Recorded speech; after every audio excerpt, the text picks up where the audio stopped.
Ready? It's on? Okay. So we got two different Gardner brush heads here. Actually, this is a Tucker brush head and a Gardner brush head. This one has fan jets. You see the fan jets coming in there. The capsule fan jets, which we love for hydrophobic glass. It spreads over it really evenly and nicely. But when recording, it makes a lot of loud noise and it's obnoxious. So the rinse bar is got this nice ASMR sound to it. We'll find out. But so we're gonna switch just the on-off component here, this little valve here. Put it on our Tucker head with the rinse bar. And we have a nice, smooth, gentle sound on our window cleaning. All right, so we have our PH7 Mini. That's this RODI system here. Right here, if you get a little closer, it's the carbon filter. And that takes out any chemicals that are in the water, particularly chlorine. And then from the carbon filter, it goes into our RO system, reverse osmosis, which is this down here. It's a 40-inch reverse osmosis. That takes out the bulk of any of the minerals or anything else that's in the water. And then it polishes off through the DI system and out this valve. So when we hook everything up, we start with just coming in here, the standard hookup. We open both ends of the RO. One's the wastewater and one's the clean water side. We open up both ends. We direct it towards landscaping as best as possible. And we turn it on.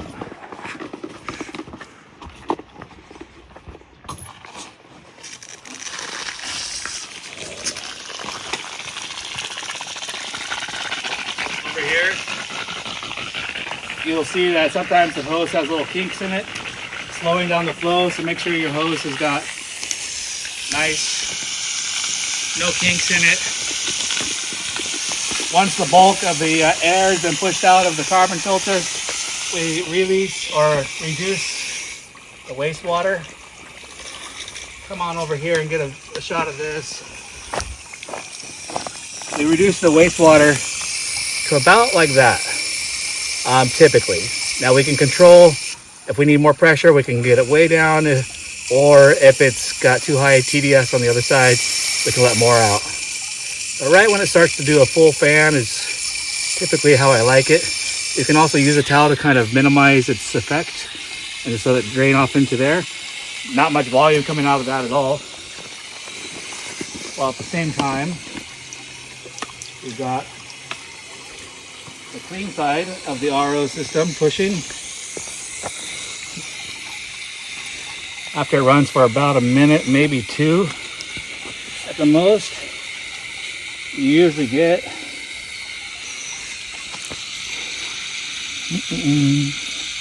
so we're at 10 right there, which means we could run straight off of the RO and still get spotless results. For some reason my thing's not working very good. I ran for another few seconds and it's dropping down to 8, which is beautiful. It might even get 5 or 6 out of this. It's down to 7. So as the RO starts to have its full effect, it keeps dropping the TDS down. But we like to get it closer to 0 or 1. And so we'll still run it through the DI system. We'll connect our handy little reel here. And we'll run it out.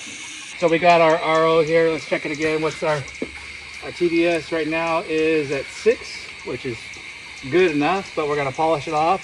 So we're going to go through, we're going to close off our clean water side. We still have our wastewater open. We open up our DI system, and the DI is going to show us down to 1. So it's very pure. It's not, it could be at 0, but it's never going to show up any spots on the water. With just 1 is going to be amazing. Anyway, so we got that going there. We'll run it through our line.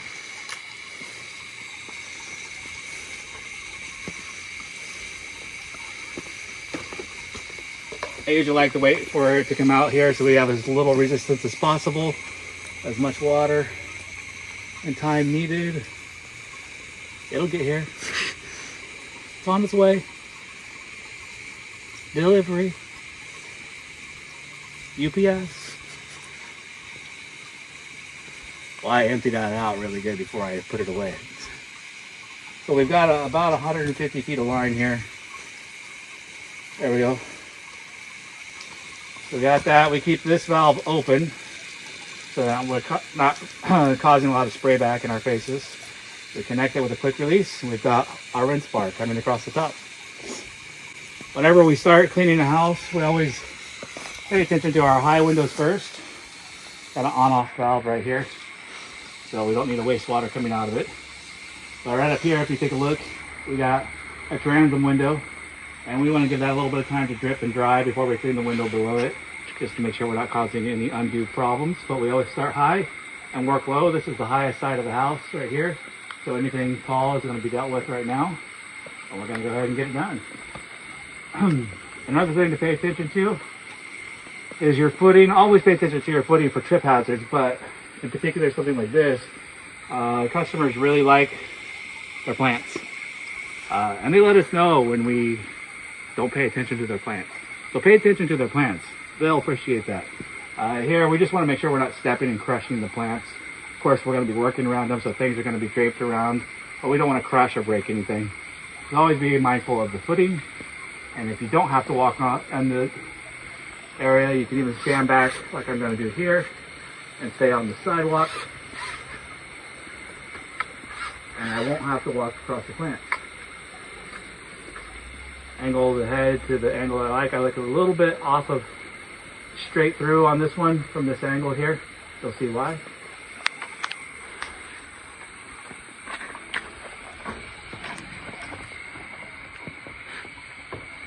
There we go. So we can scrub all the way across the top first. As we do so, it's got that rinse bar, so we can leave the brush head on the glass and just rinse it like that. All right, good.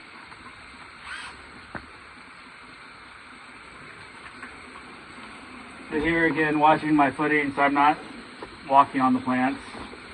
Scrub the top areas really well.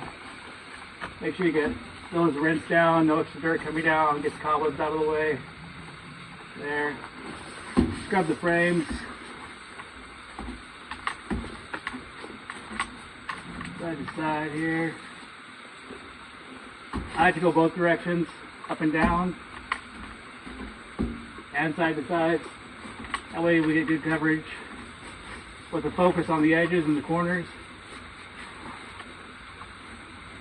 And then you can leave the brush against the glass like this and bring it on down with the rinse bar.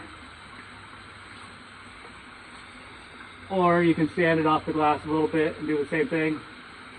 And you can just, as long as you get a lot of rinse coming down, however much rinse is needed for the amount of dirt that's on the glass, make sure the frames get rinsed. Behind the screen on this side is where the screen was. It's going to be dirtier. A little more scrubbing involved, but still the same principle. Scrub and rinse all the frames, get all the cobwebs and dirt out of the corners as much as possible. Up and down, side to side. Make sure the edges and corners are scrubbed out really well. And then start the rinse. Make sure that top gets rinsed really well first. Pull it off the glass for this one. Try to rinse into the groove a little bit, get anything in that groove out on both sides where the screen goes. And bring it on down.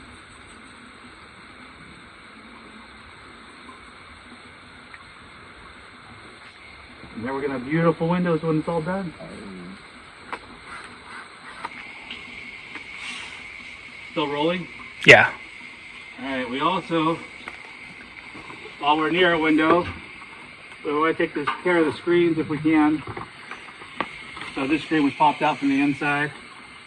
It's a little heavy to hold the whole pole to clean the screen, so I always keep the water line on the outside so I can just pop the head right off, the brush head. Same principle as cleaning the window. Clean side to side, up and down, making sure the frames are clean. Side to side, up and down. Watching the screens or the frames. Especially where the dirt sits on the bottom edge right down there. That's the area that gets the dirtiest on the frame. Up and down. side to side. Turn off the water at the head. Make sure you're not putting the brush head on the ground where it's going to get all dirty and pick up a bunch of stuff. Take one of your soft towels, lightly tap it, get all that off of there.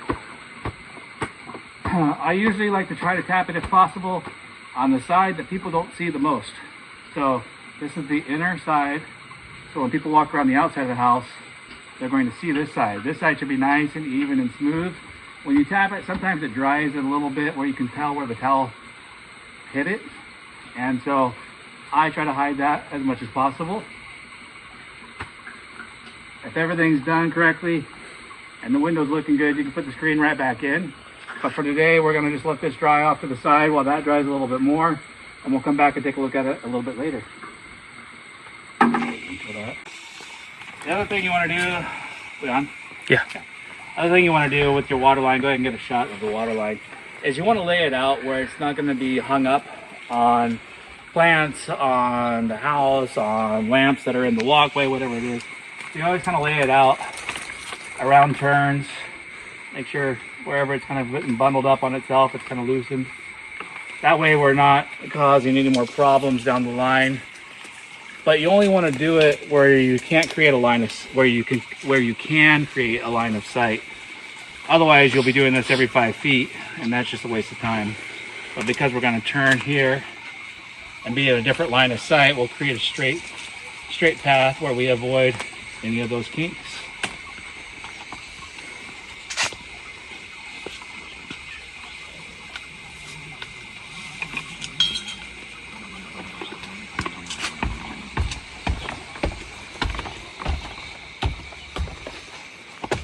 A little doggy gate to get over there.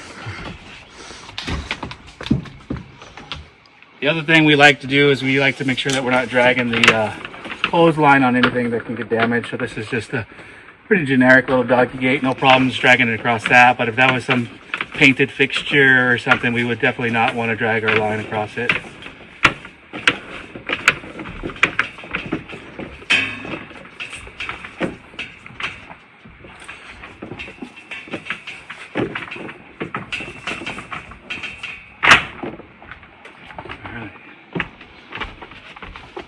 Now I don't have to have my hat on. Same thing back here. We're going to do the high down low. We don't really want it dripping on where they're going to sit. This other furniture is obviously just outdoor furniture, nothing critical. So we'll just scrub it where it's at. I don't need my extra length on this one, so I can drop a length here because I don't need it, but don't forget about it. Put it in a spot where it's not going to cause any problems. By a chipmunk.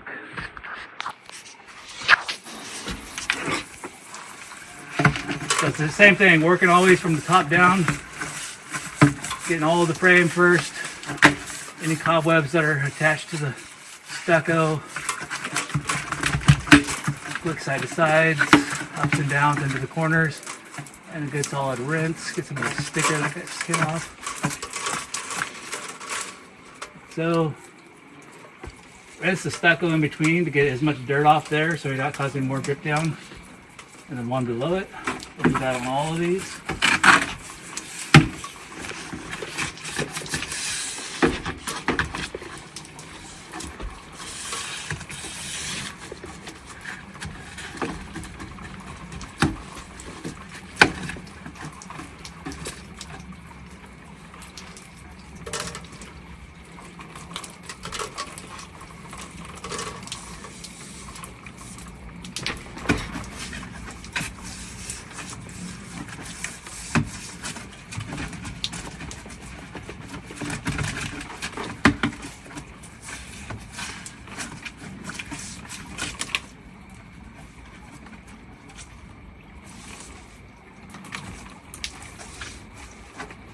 We got all those transoms, we'll let those drip until we can come back and do the lower ones, turning off our valve.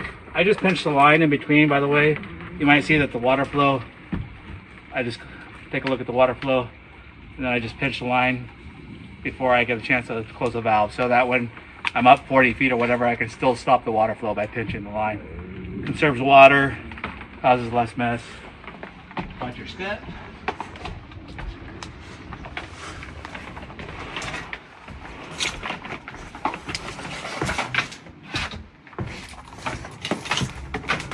Go ahead. Again, we're going to pull the line to where we have another turn in the building, create more line of sight distance without dragging on unnecessary items. Line management is one of the most annoying things when it comes to water-fed pole and DI systems, but it's part of the cost. Always look for things that shouldn't be getting wet. I don't like mats to get wet. And back here in this corner, we have a whole carpeted area.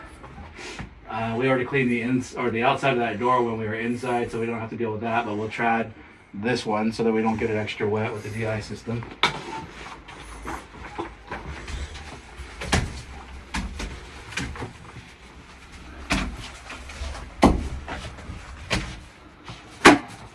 Whenever we have dirty frames, I like to get as much of the dirt and cobwebs off of the frames before I would squeegee the window so that I'm not touching it with my dirty towel.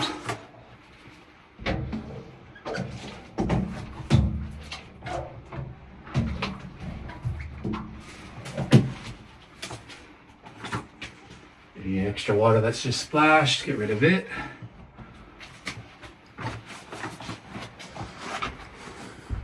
Touch up the edges if needed, which almost always they need it. Voila, a little bit of water still down here. We don't really want the soapy showing. There, boom. All right, sliding doors. So with sliding doors, always the same principles. We want to get rid of cobwebs, we want to get rid of dirt, all that kind of stuff, but we got to get rid of the screen cleaned first. When we're on the inside, we make sure the screen is unlocked so we can slide it side to side. Same as before, we go up and down, we go side to side, we clean the screen all the way. I usually go up and down first because I notice that the water lays out a little bit more evenly when I go up and down. It creates a smoother pattern when I go side to side. The little nuances that I've learned over time. And then if I need to, if this was really dirty, I would do it again. Or if I had noticed that it was really, really dirty when I started, I would scrub the inside with my strip mop when I was inside. And then when I'm outside, that will all come off when I do this. Scrub like that. If I need to rinse, I'll rinse the edges, but this isn't too bad. Lightly tap it, get most of that off of there. I'll wipe the excess off of this so it doesn't keep dripping down. Lightly tap, these are light taps.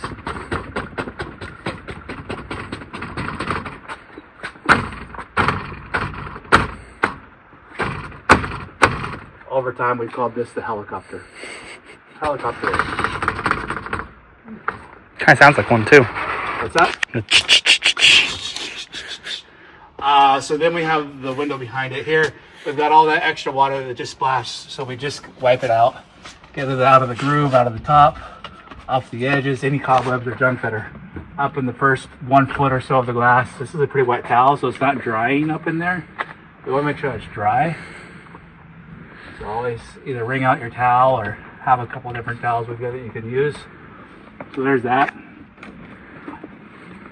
We're going to knock this one down with a standard trad just for the top part.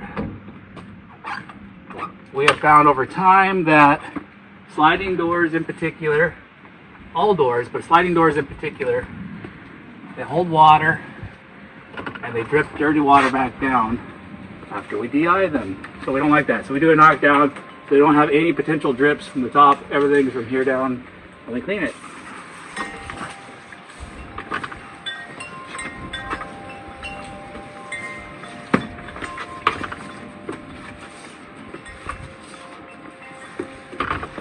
The dirtier it is, the more scrubbing that's needed. Behind the screen is usually dirtier.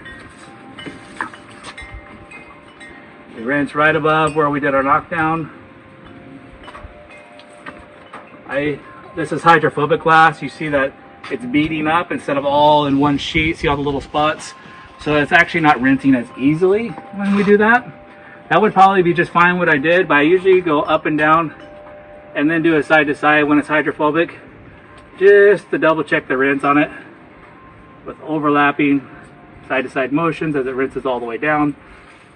If I need to, take the brush head, scrub out any extra that's down in there, out of the grooves, and a quick rinse there.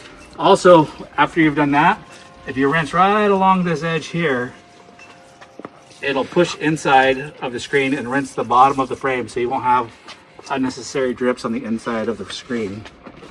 Little tricks.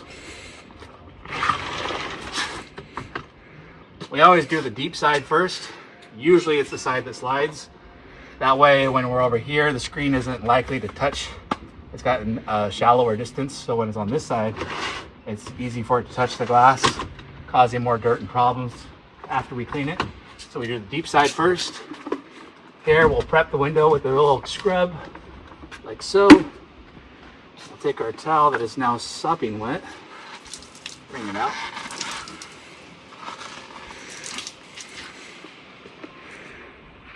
Same principles, get rid of any cobwebs, any junk, dirt, loose stuff out of the grooves. Wipe the top part of the frame. Come in, give yourself a quick knockdown, touch up what's needed. Usually there's a pause mark for a quick little spot like that. Boom, boom. Same thing, be careful not to spray through the screen onto the other window that's clean. To come above that knockdown, we follow the frame, not hitting the plants if possible. Again, we're gonna focus on up and down on this one so you don't push water behind the screen and onto the other clean glass. And then if you do go side to side, just make sure your angle is such and slowly come towards the screen so you're not splashing hard that way. The frame's cleaned up down to the plant, down below. They rinse above that mark. Same thing, this one is a bit hydrophobic. A little bit of both. Going up and down should be enough, but we will double it up with the side to side rinse as well.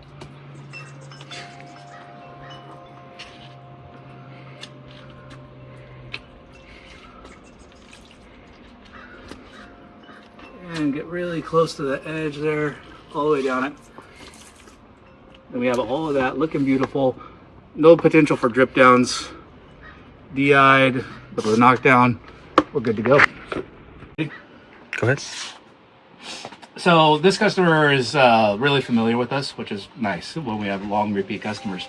But we always like to pay attention to problem areas and let them know in case they forget or we've told them before and what have you. So right here, you see this screen is loose out of its, this is called the spline, this rubber piece right in here. So it's loose out of the spline and out of the groove that it's supposed to be in. See, it should look like this, but it's loose here and it's loose here. So we got to remind the customer when we're all done what we could and couldn't do with this screen the way it is. It needs to be repaired. And this is not a repair service that we're on. We're just doing the maintenance and the cleaning. Still, we want them to know. For popping out a screen, especially when you notice there's a looseness or damage or anything else, we want to be extra cautious not to cause any more issues. The corners are usually the strongest part of a screen as far as tension goes, unless they're plastic and they're faded. These are not plastic, these are all metal, so the corner is the strongest spot. It's got a spring-loaded mechanism right behind it there, right there. You see those. So we create distance by operating the spring here.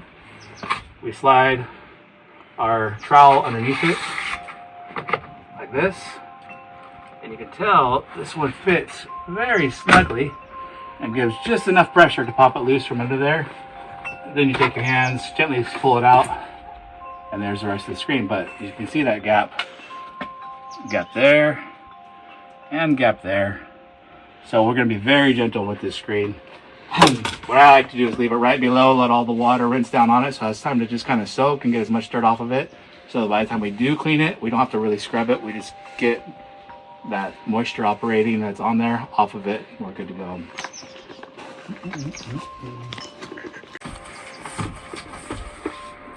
sometimes, see that? Let's turn off the water. Notice this right here. This is closed all the way, but it's still doing this. Now watch. Come down a couple inches. It's got tension. What happens is over time, closing it on the same spot over and over again actually wears a slight amount of this off. So it creates slippage when it's in this position. And if you get it a little bit longer, you've got tension. Or you adjust the tension right here with your fingertips as needed. But if you're noticing that the pole is spinning for some reason at the clamps, it might be because it's worn down close to the collar, or it could be that the whole thing needs to be tightened. Either or, just you don't want your pole spinning at the clamps.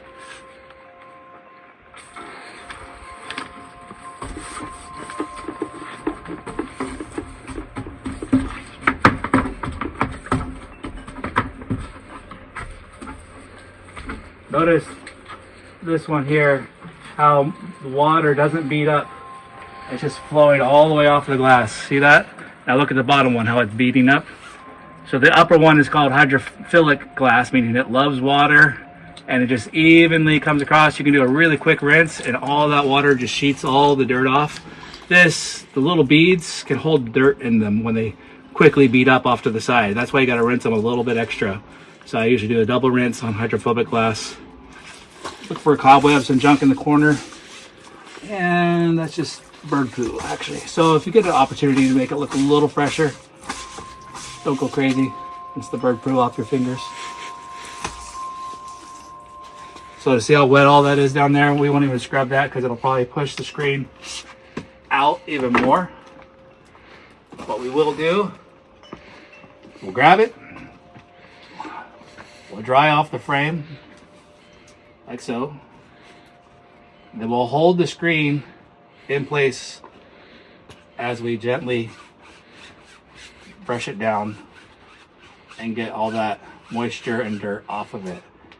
Then we'll dry it off from the other side, holding the other side of the part of the screen that has problematic in place, and gently wipe it down there so that we're not causing any extra issues on the screen itself. So we haven't repaired it, but we have cleaned it. We'll set that off to the side. Actually, let's just demonstrate how to put it back in. Sometimes we can just put the screen right back in when we know the window's going to be clean. We want to get rid of any extra water that's in this track because it's going to have a tendency to splash back up. So it's like that. We get the springs in the top corners, pressure at the corners. Get one corner into the track all the way first. Take pressure onto the screen and off of the frame there. So now I have control of it not splashing down, and I gently release it. Sometimes that's not possible and it just pops in. That's why we dry that track out to begin with. And that's gonna look beautiful when it's all done, even though it's still wet. Go ahead. All right, so here we have an awkward corner. Obviously we have this big jade right here. That's gonna snap once we put any pressure on it. These don't flex. So we're gonna avoid putting any pressure on it. But more importantly, we have this tall standing vase that looks like it could not be knocked over with the slightest breath. So we wanna get that out of the way. And in a position where we're not gonna knock into it. There we go. And we gotta thread ourselves in here, avoiding the plant as much as possible. Pop out the screen. One screen. And then we'll get that screen when we get this vase back so we can pull that chair out. It's a little bit of this Tetris thing we got going on here. Get that screen out of there. And instead of forcing ourselves to do the work while we're all the way back in that corner, we'll just extend the pole and work it from here. Ground them first. A little bit up and down, definitely side to side. A good rinse. Here we'll go ahead and just finish it off. This is not a high profile window. If we do a good rinse, there won't be any drip down, but we won't be too concerned about it either. Same thing for this one back in the corner. Good solid rinse.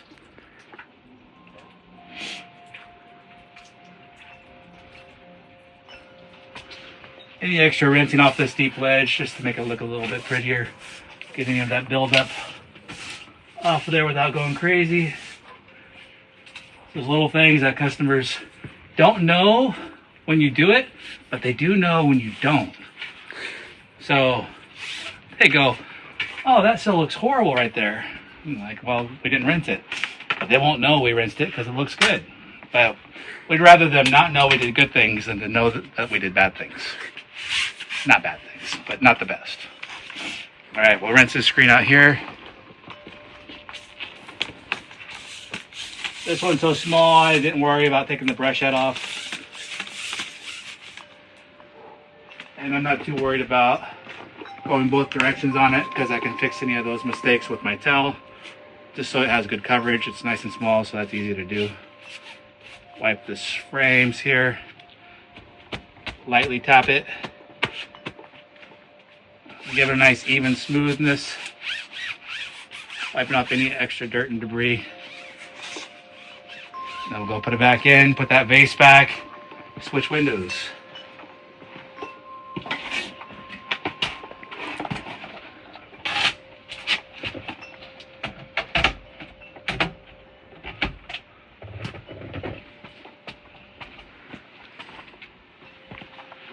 Put this vase back.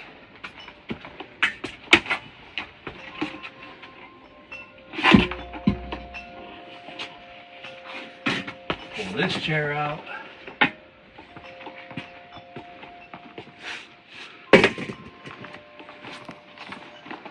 Find enough distance to get the screen. It's another tight screen that's got some loose attachments, so I got to be careful with it. If I had noticed this on the inside, I would have popped it out when I was inside, and it would have been easier to deal with. So we do have the opportunity to notice something from the inside and pop a screen out when it's easier. That's usually when I do it. I didn't think it would be difficult, but I was wrong.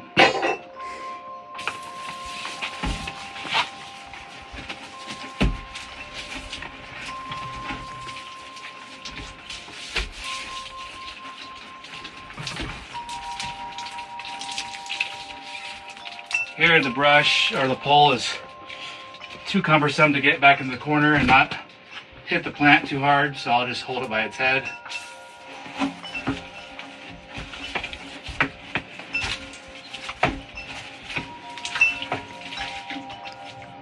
Give it a good rinse from the top on down, up the track. Oh, well, it's detached. I'll get the screen.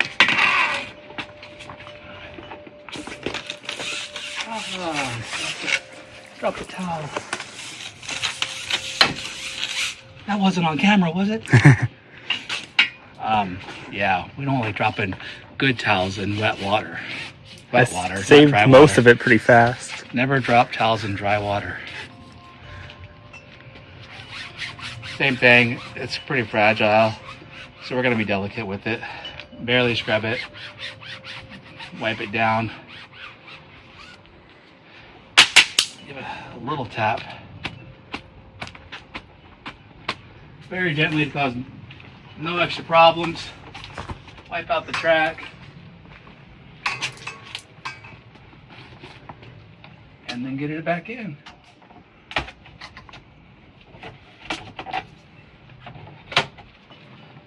Anything we've moved out of the way, we put back. So this chair was here. Reattach this.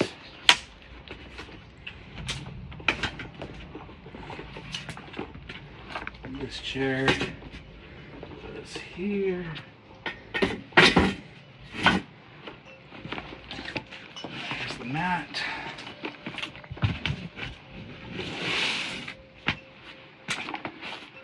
This area, we're good. Don't do that.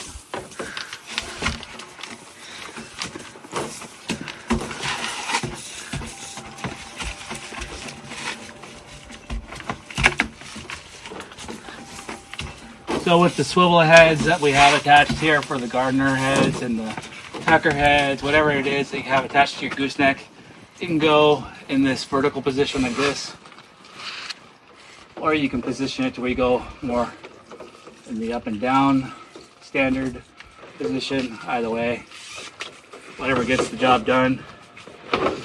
Just take it, clean the screen while we're right here.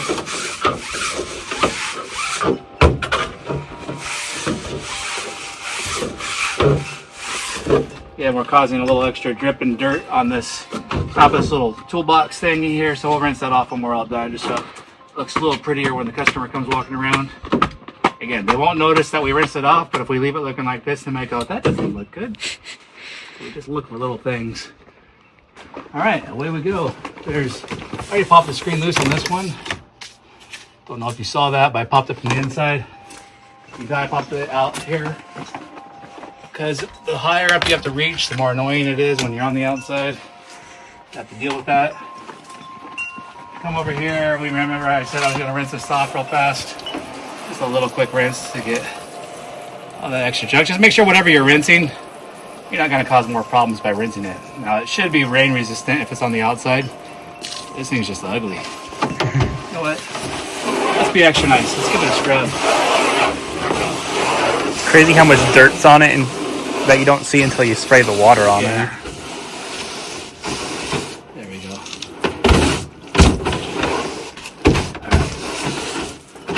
That looks a lot better. Yeah. We mud the drip down the front. We'll rinse that real fast.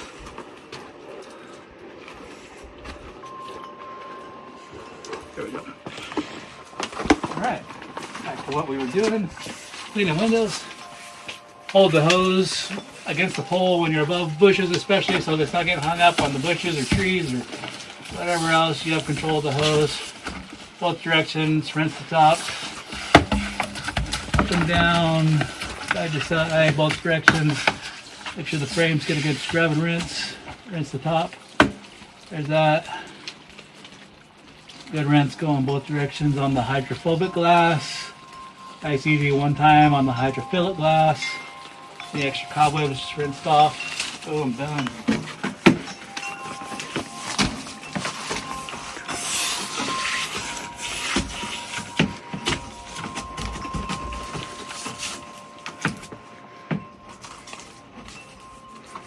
Boom, done.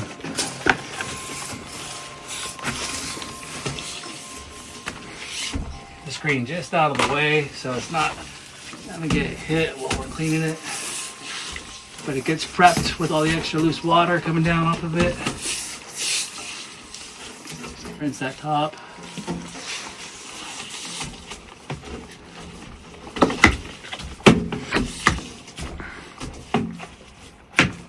Rinse that top. Bring it on down. Hydrophobic. Rinse that top. Bring it on down. Hydrophilic. Double on the hydrophobic.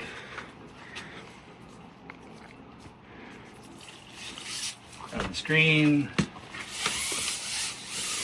If you're in a position like this, and notice as I come up, it flicks water back. So that's bad. I shouldn't have done that. But I noticed that I did it. So I need to fix it when I'm all done. Don't let things just be left behind because we're absent-minded or not thinking about consequences. So we give it this an extra rinse right where we were. Same thing with tapping the water off of these. If it's a really windy day or there's a potential for blowback, we never want to tap it where that water, that dirty water, is going to go back on clean windows. So if we have to clean the screens first, then so be it. Right now we're not worried about it right here. It's not blowing water back out. I can tap it away from the glass and we're good to go.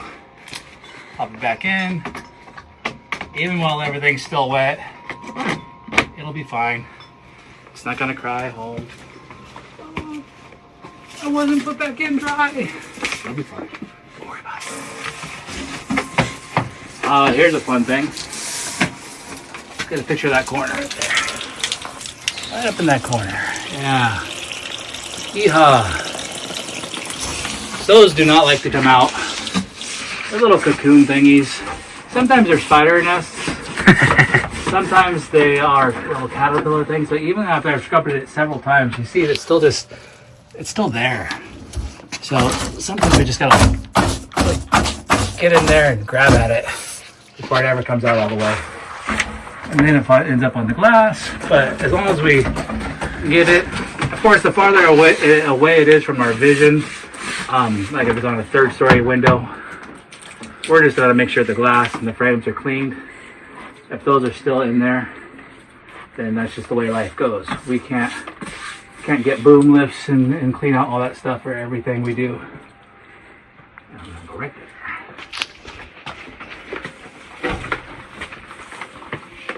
Another thing we can do sometimes, depending on our situation, is start the cleaning of the screen while it's in place. Sometimes when the screen is real fragile, it's actually easier to do that because you're putting less pressure on the corners of the frame. It's supported by the window around it. And we'll go ahead and finish the cleaning of it before we finish the window. That way we don't splash back up on the window like we did on the last window.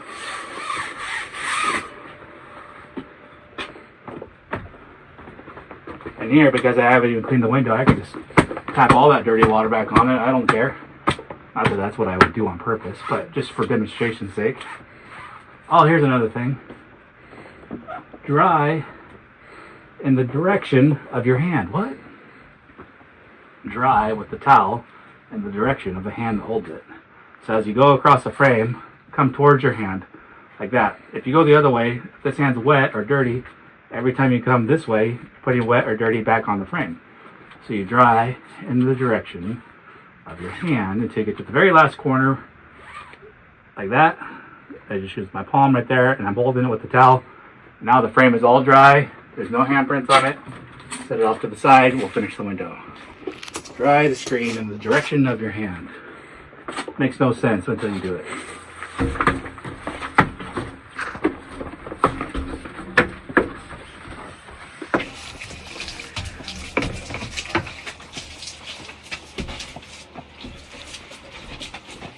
See how much dirt buildup along this ledge here? So I'm gonna make sure on our final rinse that we're gonna get all that extra stuff off of there. We don't wanna leave that behind. Rinse that down. For whatever reason, this corner just has extra. A little extra. And sometimes it's cobweb stuck on there, but that's a lot prettier. There we go. Rinse that. Double rinse on this hydrophobic side.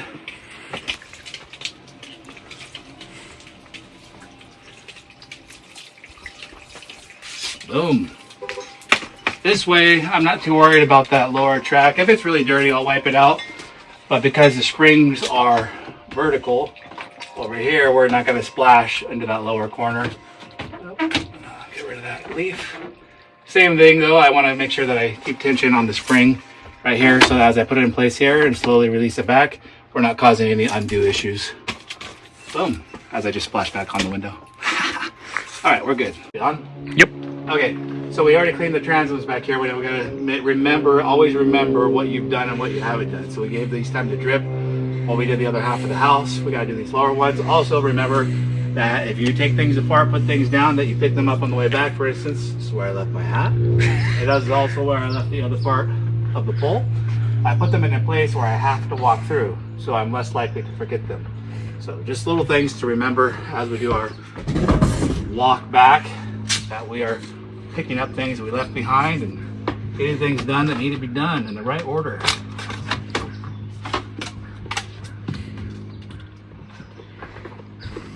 Screens, if we could have a service where we never touch the screen, I would take the loss of income and just do more windows and make up for the difference real fast. Screens are just annoying and a waste of time. As far as, they're not a waste of time, they got to get cleaned, but they are not conducive to a quick service. Not like cleaning glass. Cleaning glass, when you get good at cleaning glass and figure it out, it is where it's at.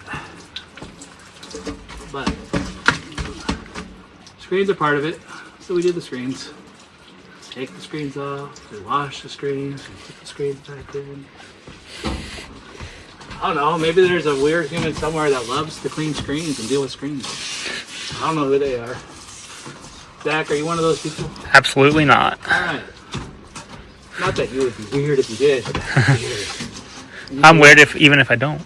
Don't worry. Screens are just obnoxious, and they are easily broken. They are not structural in any way. UV wears them down. And they're always in the sun too. They're always in the sun. Even a good screen has a lifespan of maybe 10 years. And those are like the best ones. And people keep them on their house for like 20 years and then go, why did you ruin my screens? You touched them and they fell apart. Disintegrate in the palm of your hand. Yes. Literally. I've had that happen many times. Mm-hmm. What happened to your screen? Well, when Moses installed it, he didn't put a lifetime warranty on it, so it wore out.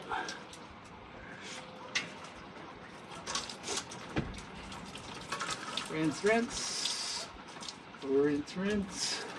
You know, some window cleaners, we'll cut that out, B-roll.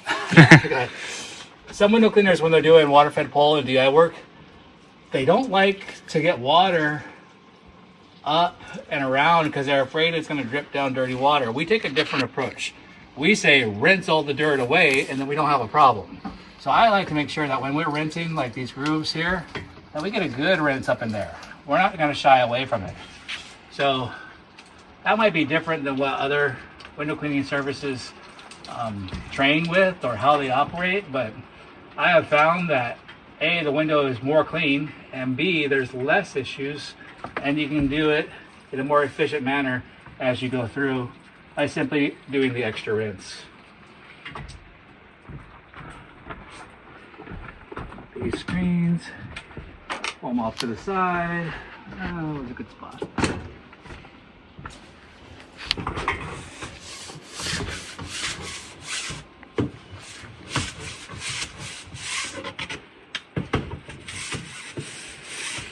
So again, if this was a really windy day, I would never clean these screens close to each other because these have metal corners, and these metal corners are extremely sharp relative to the screen mesh.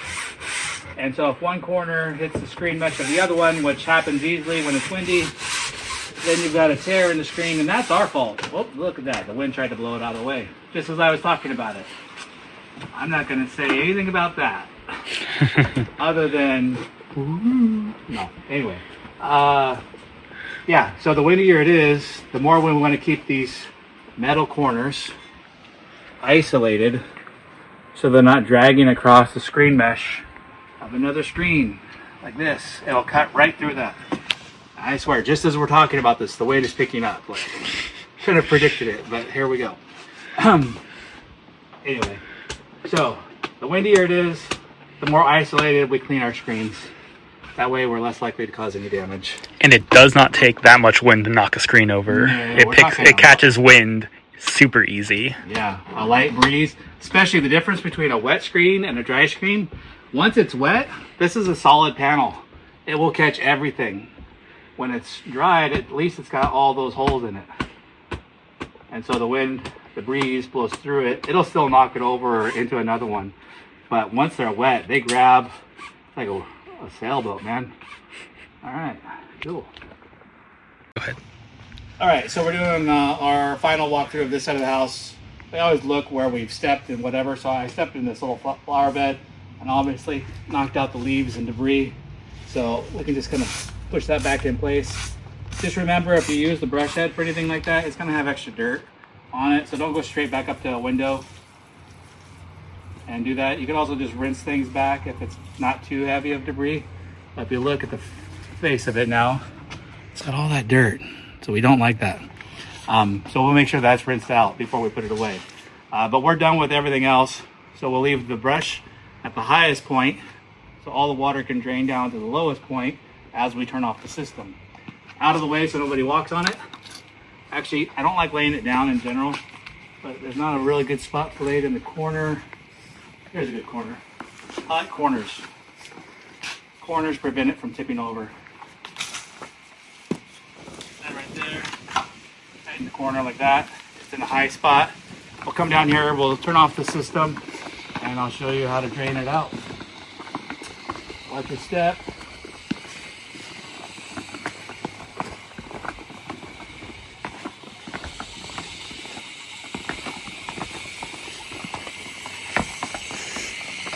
So we used about, at a house this size, usually takes anywhere from 10 to 30 gallons of water to do the whole exterior. I'd be surprised if we used 20 on this one. There's not that much windows here on the whole exterior. On this side, if you take a look, this is the wastewater side.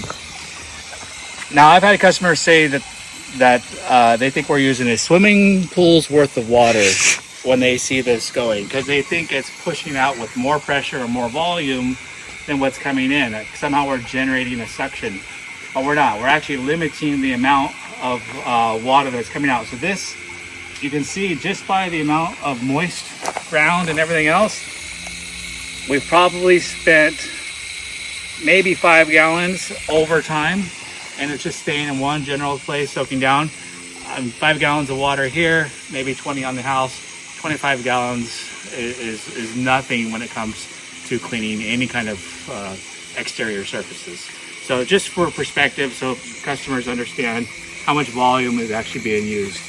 When we turn this off, we don't want to spray water where it's going to come out with a lot of volume and cause problems to the landscaping. So I like to use a towel. We open it up. This is full water pressure here.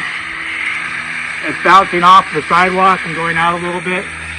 We open up the RO side here. That will quickly calm down.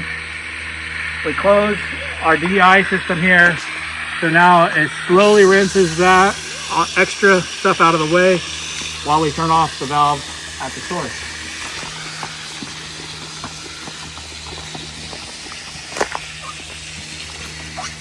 Turn off the valve at the source. All the pressure is released. This was our hose, so we want to make sure that we remember to grab our hose and reattach the customer's hose, which we couldn't use because the nozzle was frozen to the other end. But however, we found something, we leave it just as good, if not better. So for this, we just make sure we reattach it. We have our hose here. Always mindful of leaving it one end higher than the other end. That'll create gravitational siphoning. Not really siphoning, it's just flow, because we're not pulling water from somewhere else. It's just gravitational flow from the high end to the low end. And that'll help drain the water out of this line.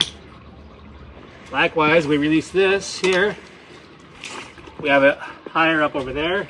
So water will slowly drain out here, but that valve is closed, so you actually have a vacuum suction going on. It's gonna stop and hold right there.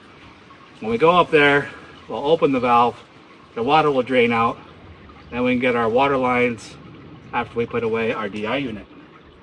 I leave the valves open as I walk. It lightens the load. It drains out some of the system as we walk back to the vehicle.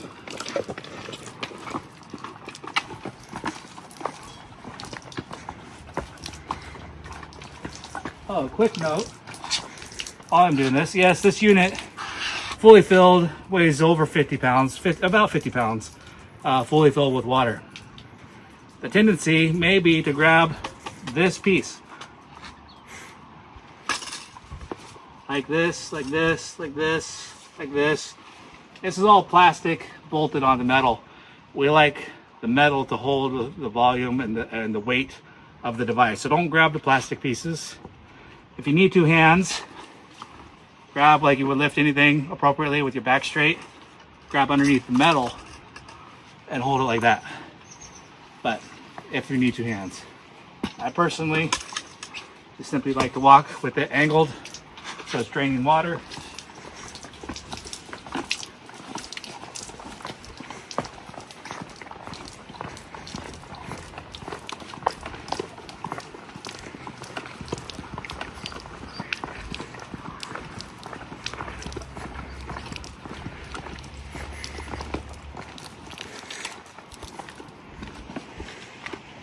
Get the system back to the vehicle. Close the valves. All valves are closed all the way. Make sure you have your spot to put it in. It's home. You can use leverage in two different ways. Like I said, you can grab underneath one side and put it in like this, or you can grab from the other side and use leverage like this. This is my preferred method. I have more control on this end. This is all part of the assembly that's not going to, there's no weight on it. It's not going to cause any weight damage on whatever you're grabbing. As it is, get the angle up, put it in the corner, gently put it in place. The DI system is back in the Prius. Boom.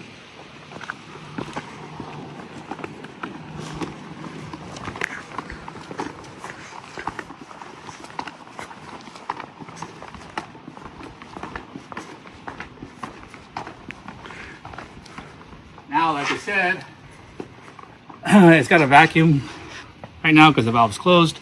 But once we do that, air can get in. Now the water can start draining out all the way. We release our quick release here. We set this off to the side. We know our brush head is dirty. Put it in our bucket of soapy water so that when we pull it out, any extra dirt, and that's good to know if we're doing anything that's got grease, extra dirt, whatever. So sometimes the windows themselves cause problems with the brush when we know that, or if we picked up dirt on the ground, we either rinse it out with a hose or we set it in our bucket and we'll get fresh water at the next job for that one. Put this off to the side in the corner where it's not going to fall over. All this water is trying to drain out, and make sure our line is as straight as possible so that when we roll it up, it doesn't get kinked on itself. If it is on itself a little bit, it's better to have it in gentle loops, but straighter is better.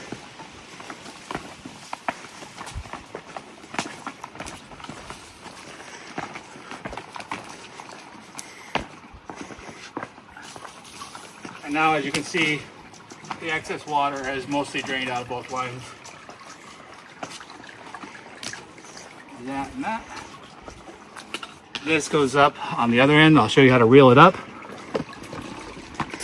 Any extra landscaping that we can brush back in that's supposed to go back in, we do. Real quick. While we're down here, we'll grab our hose. Large loops. All the water is mostly drained out of it, so it's not very heavy at all. If you have a lot of water in here, it weighs 3-4 times as much, depending on the volume of water. I haven't done the equation. It's not heavy either way, but this is just a lot lighter. There's the last of the water. Loop it around 3 or 4 times. Tuck it in under itself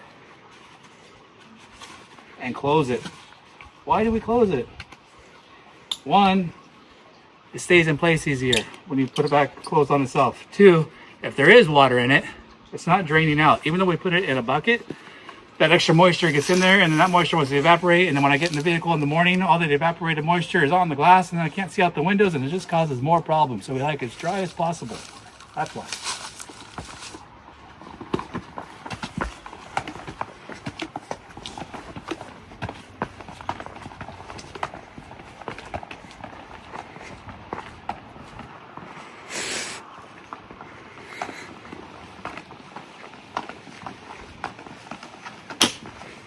We're reeling this up. This is an electrical reel. It's got a little hook right here. This quick connect here can slide right underneath that hook, which is really nice. I set it on the ground. I keep this extension, this gooseneck with the cone on it for pole work when I switch my Waterfed pole to trad. But it also is great because there used to be a handle on this side that popped out. It wasn't very conducive to the amount of volume we would do, but it fits right there and creates a new handle. And I just line it up and reel it in. The straighter the line, the easier it is to do this. Put my foot on one end to hold it in place. And if I would need to, I can put my knee to keep it from bouncing back and forth, just like this. And then now it's got tension because it's pulling all that gravity weight that's down the staircase back up.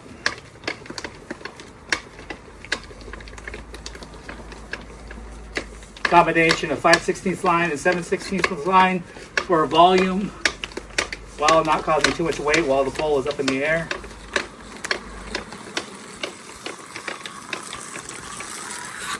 Boom. Tuck it under the handle so it doesn't fall apart. There's the line all reeled up. We have our garden hose.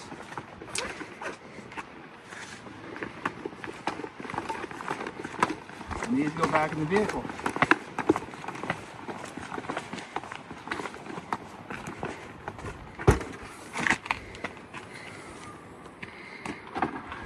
Out of the way where it's not going to flop around and break anything. It goes in a simple 5-gallon bucket to keep it from leaking on anything if it did have water in it. That is all put away.